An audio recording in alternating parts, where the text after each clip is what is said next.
Okay, what I'm going to do now is go through the FAFSA. And in your packet, I did put a copy of the 2008-2009 worksheets. They look like this.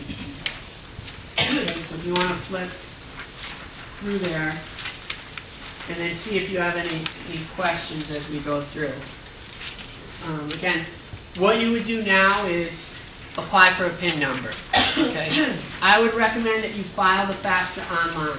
It's processed much quicker. 4 to 6 weeks if you do a paper FAFSA.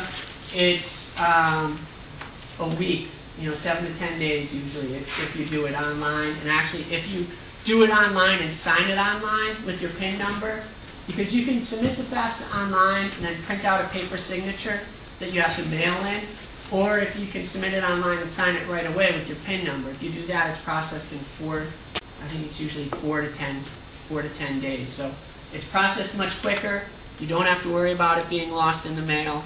And right away, it'll kick back an estimate of your EFC, or expected family contribution.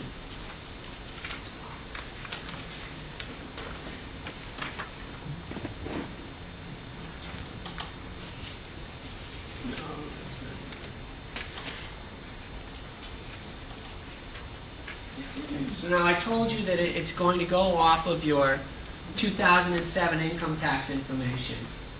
Most of you won't have your income taxes done by the time you should file this. You should file this as soon as possible after January 1st. So what I would recommend is you save your last couple paycheck stubs of the year. And instead of using your W-2, use your last paycheck stub of the year. And I usually say save the last two because sometimes if you wait, they've already reset. If your pay period ended December 28th, but the check is January 2nd, they may say 0 on year to date. So just save the last two so we're sure we have the accurate information.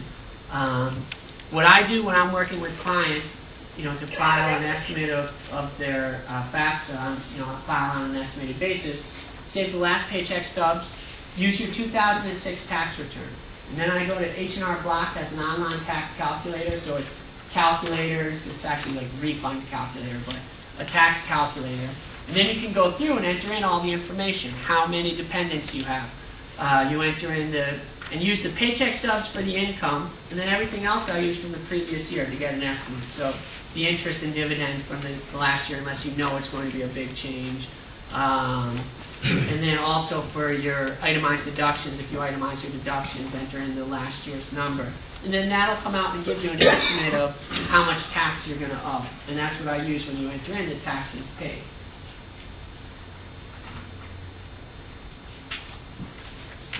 So the taxes paid is not necessarily what they've taken out that you owe. What you actually owe, right. And it's usually like around line 57 on the 1040. Okay? So what are the things you're going to need with you, to fill out this worksheet? You need Social Security number and date of birth for the custodial parents. And so that's the FAFSA. Let's say the parents are divorced or separated. The FAFSA is the parent whom the student lives with more than 50% of the time. And if that parent is remarried, the step-parent. Okay? So it's if the student is living with two parents, it's the two people in the house that he lives with, okay, or she lives with. You're going to need the Social Security numbers and date of birth for all them, for both custodial parents and for the student. And it's a lot of pages, but on each of the pages there's not necessarily that much information they're asking you. You get to skip a lot of the questions. So again, they start with the student information. Are you a U.S. citizen? So a lot of these are easy. Marital status. Okay, and then you get down here to the degree or certificate you'll be working on. So it'll be a first bachelor's or, if you're going to community associate's degree. They're all going to be first year, never attended college. And then most of them will be, I'm assuming, full-time. Talking to check if they're going to be full-time.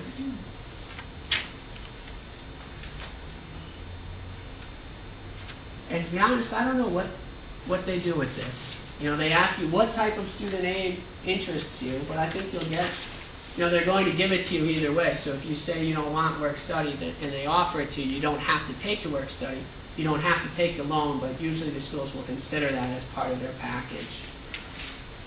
Will you have your first bachelor's degree before July 1st, 2008? That's to declare you, if you were going into a graduate school and you said yes, then they would consider you an independent student. They wouldn't look at your parents' information. High school your father completed, high school your mother completed. Again, these are the parents that, it could be your stepfather or your stepmother, depending on who you're living with when they ask these questions. These questions all apply to what they consider the custodial parent, the parent where the student is living. Have you been convicted for possession or sale of illegal drugs?